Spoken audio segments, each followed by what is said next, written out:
Hello दोस्तों, स्वागत है आप सभी का। आज हम श्री राजू श्रीवास्तव जी की कुंडली को आपके सम्मुख रख रहे हैं। सिचुएशंस क्या हैं आप सभी को पता है, इसमें कुछ अलग बताने की तो कुछ है नहीं। इस चार्ट को हम इसलिए स्टडी कर रहे हैं कि दशाएं कितना स्ट्रांगली वर्क कर सकती हैं, उसको देखने की कोशिश करते हैं। ये जो कुंडली है 4 नंबर लगन से बन रही है और जो फर्स्ट हाउस के लॉर्ड हैं चंद्रमा, वो इनके 10th हाउस में बैठे हुए हैं। केंद्र में बैठने से चंद्रमा को बल मिलता है, इसीलिए एक पॉजिटिव कंडीशन कही जा सकती है। चंद्रमा के ऊपर दृष्टि से देखें तो ऐसे कोई नेगेटिव प्रभाव नहीं है, इवन दो केतु की दृष्टि मानी जाएगी जो कि छठे भाव में बैठे हैं, लेकिन पॉजिटिव भी कोई डायरेक्ट एस्पेक्ट नहीं है। यहाँ पे एक केंद्रीय प्रभाव काम करेगा चंद्रमा के ऊपर, शुक्र और शनि का, बस इतना सा चीज रहने वाली है। अब देखिए, जो मैं बोल रहा हूं इतनी सी चीज रहने वाली है, उसको समझिएगा। ये इतनी सी चीज ही बहुत बड़ी चीज बन गई।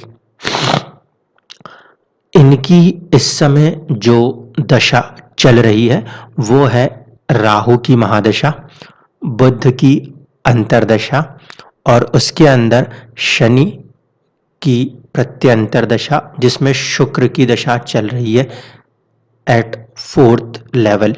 ठीक है, दशाएं आपके सामने ही हैं, कहीं इधर उधर आपको ज्यादा जाने की जरूरत नहीं पड़ेगी। यहाँ पे आप देखो, जहाँ पे मैं कर्सर चला रहा हूँ इस समय, वहां पे आपको विंशोत्तरी दशा मिल जाएगी। अब देखिए, सीधा सा प्रिडिक्शन है यहाँ पे, ज्यादा कुछ मुश्किल नहीं।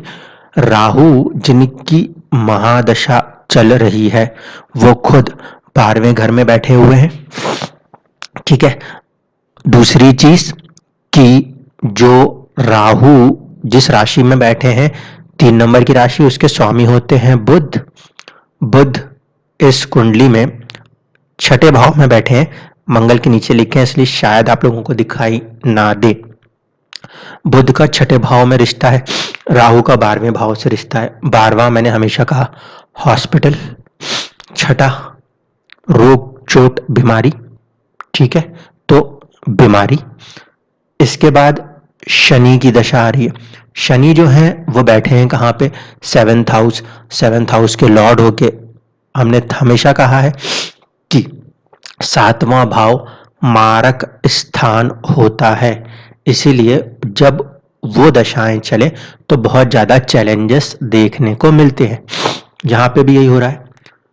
राहु 12th हाउस की वजह से हॉस्पिटल कनेक्ट कर रहा है, मर्क्यूरी क्योंकि 6th हाउस में है बीमारी दिखा रहे हैं, शनि 7th हाउस के लॉर्ड भी हैं और 7th हाउस में भी हैं, इसीलिए मृत्यु तुल्य कष्ट दिखा रहे हैं। एट द सेम टाइम हम देखें तो शुक्र जो है वो इस कुंडली में 11th हाउस के लॉर्ड है और साथ ही साथ सेकंड लॉर्डशिप जो है शुक्र के पास, वो आपको देखने को मिलेगी 4th हाउस की। तो शुक्र कहीं ना कहीं थोड़ा सा प्रयास तो कर रहे हैं 4th और 11th के ग्राउंड पर कि कुछ हद तक चीजों को ठीक करने की कोशिश करें, लेकिन उनकी प्लेसमेंट भी 7th लॉर्ड के साथ 7th हाउस में ही है, मार्केश ग्रह के साथ मारक भाव में ही है, इसलिए यह परेशानी और ज्यादा बढ़ी हुई नजर आती है। अब देख लीजिए, फर्स्ट हाउस के ऊपर शनि और शुक्र की दृष्टि थी। केंद्रीय प्रभाव मैंने आपको सिखाया था, अपने से 10वें में जो भी बैठेगा उसका प्रभाव उसके ऊपर भी आएगा। तो यहां पर सीधे सीधे शुक्र और शनि का प्रभाव लगन के ऊपर है, फर्स्ट हाउस के ऊपर है। At the same time first house Lord के ऊपर भी शनि और शुक्र का केंद्रीय प्रभाव काम कर रहा है।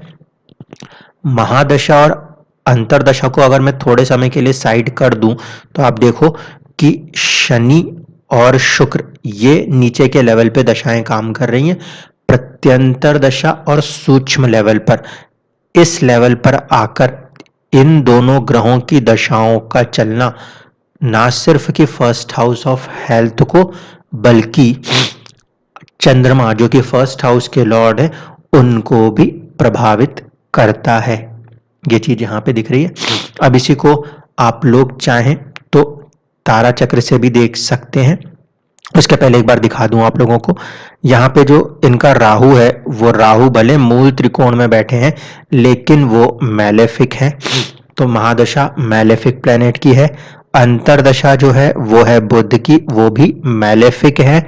ये हमारे लिए दो प्रॉब्लम्स खड़ी हो रही हैं, शनि न्यूट्रल हो रहे हैं और शुक्र जो है वो मैलेफिक हो रहे हैं। इस वजह से इस समय जो सिचुएशन है वो बहुत ज्यादा क्रिटिकल हो रही है, दो मैलेफिक एक न्यूट्रल और फिर मैलेफिक आने की वजह से।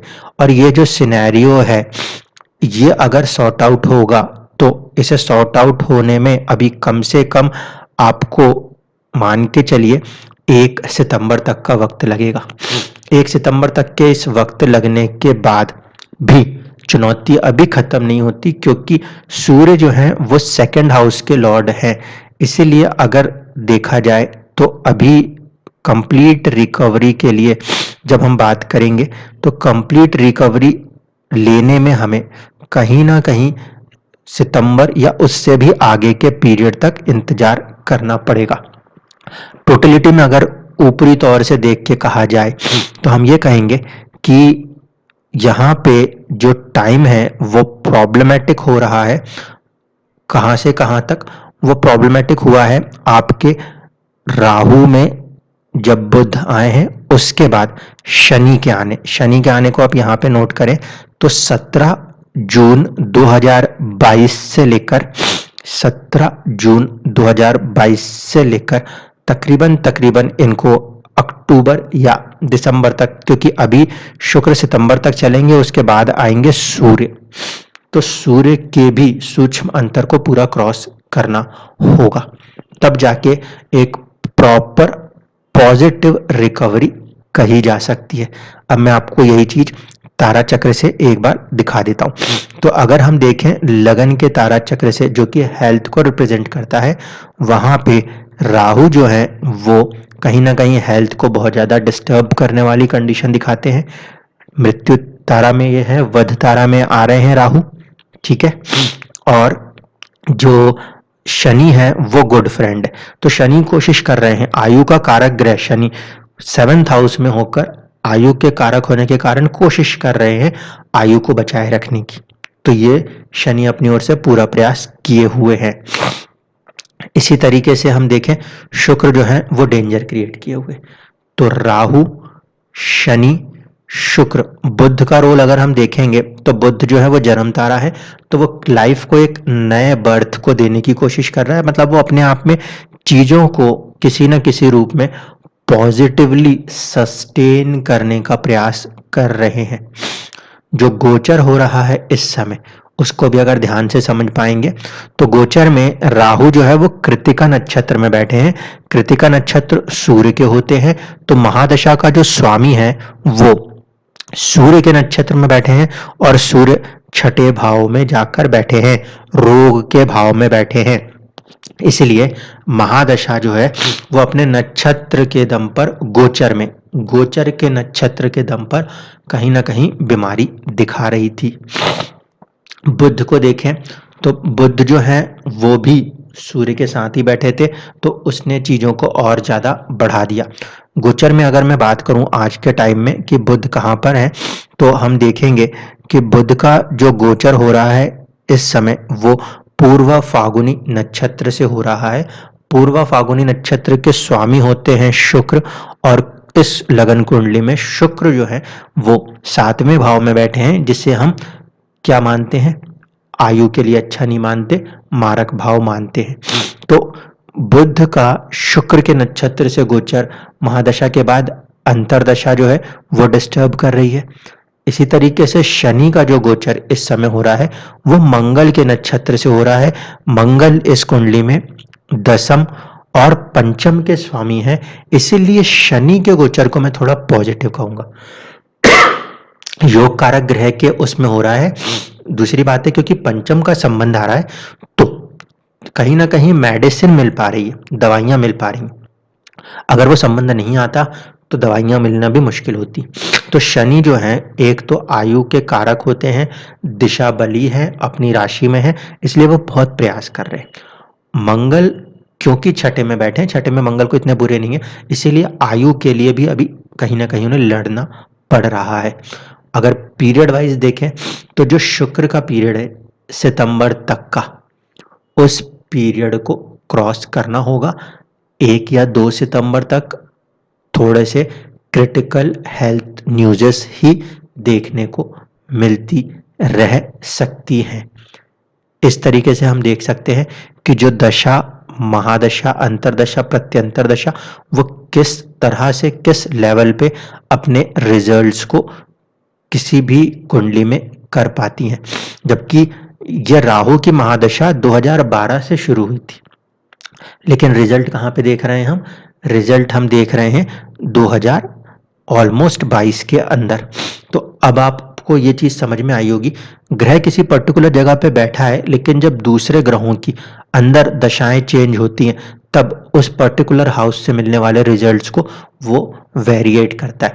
हमेशा के लिए दशा एक जैसी नहीं हुआ करती। धन्यवाद।